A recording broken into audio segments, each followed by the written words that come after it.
I think involvement in any professional association helps broaden your scope, your viewpoint, not only for networking and contacts, but also for developing skills that you may not have done on the job or in college.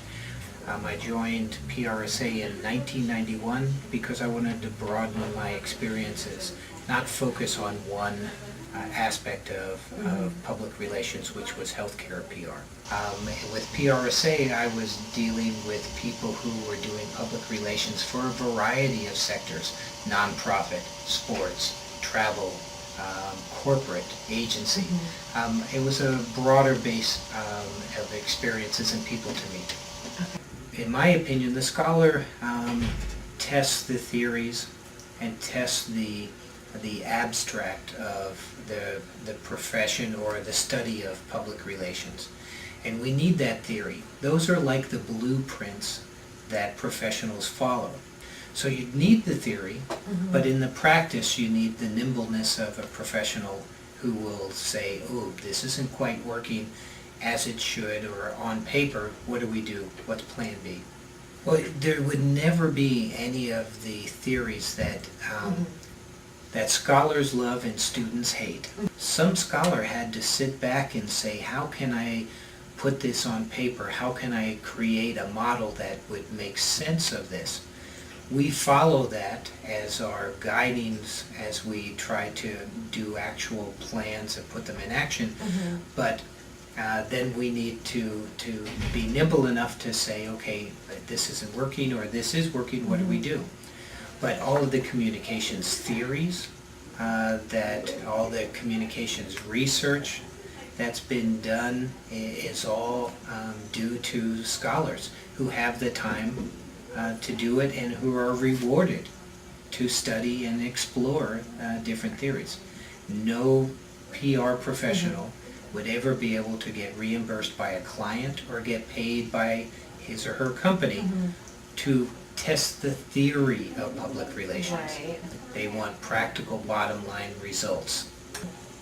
Well, continuing to increase the theory, or if you want to say the credibility of PR profession. Honestly, as sitting on the national board of PRSA, I've been happily exposed to the fact that the profession of PR has come a long way just in a short amount of time. And we have made strides, and I think we'll continue to make strides. There's talk, and there will be continued talk of should there be licensing for PR professionals? Should PR professionals have to sign a code of ethics? I think the real, if you want to say the real impetus for raising the bar of the profession really lies in the educational system. If we have accredited programs, if we are churning out the professionals of tomorrow, I think that by itself will raise the bar of people's opinions of public relations. It's already done it, and so I think just continuing on with making sure the schools provide the right skill mix for entering professionals will do it. I'll give you examples of what PRSA has done. They have looked at the accreditation. We've had an APR program in existence for, I think, since the early 60s. That's one step. But I think what's another step that the association has done, and others in communications, is speaking on behalf of the profession. One of the major initiatives that, while I was on the board the last 2 years, is to put a voice to public relations. And individuals can't provide that voice, but an association that represents 30,000 individuals can be the voice to raise the bar. No association currently works really closely with other associations to be a combined voice. Now, we do have a alliance of which several of the groups, IABC and the Public Relations Council, there are probably 20 associations. It is called the Global Alliance, and IABC and PRSA and other associations are members of that in a collective trade association. That's where we work together when we find issues. The challenge right now is we are competitors in a marketplace, and it is a little bit difficult for us to then use that and work together. But under this umbrella of the Global Alliance, we are taking a look at the face of public relations, not only in the United States, but across the globe. And we're talking to PR professionals from China, Russia, to South Africa, and trying to raise the bar on that level. Okay. So can you provide us with any advice or information on the various views of scholars and professionals in the industry? Well, I think that we are talking different languages. And I'm looking specifically when I talk about this is two publications that PRSA currently puts out. Actually three, we'll talk three. There's PR Tactics.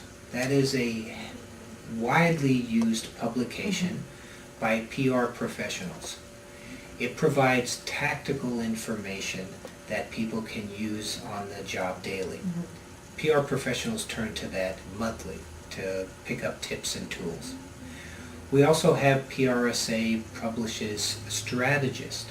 Strategist takes a maybe a step back and looks at the strategy behind effective campaigns. And PR professionals, again, use that to try to look at different ways to approach similar situations, opportunities, or problems. Third publication, and this is the one that I think that could be beneficial and move us a little bit closer together. We published, it was starting last year, was a public relations journal. That is an academic, peer-reviewed communications research journal. Now, our desire is for us to blend the theory into awarding publications to scholars who are looking for research that can be applied, so that professionals out there will turn to the journal to look at new theories, to look at new studies that they can then also apply in the daily thing. And that's, I think, that is probably the challenge that we need to overcome.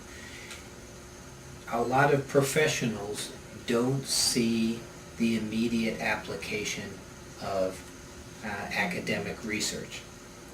They go, this is interesting, this is informative, but they don't know how they can apply that to their daily job.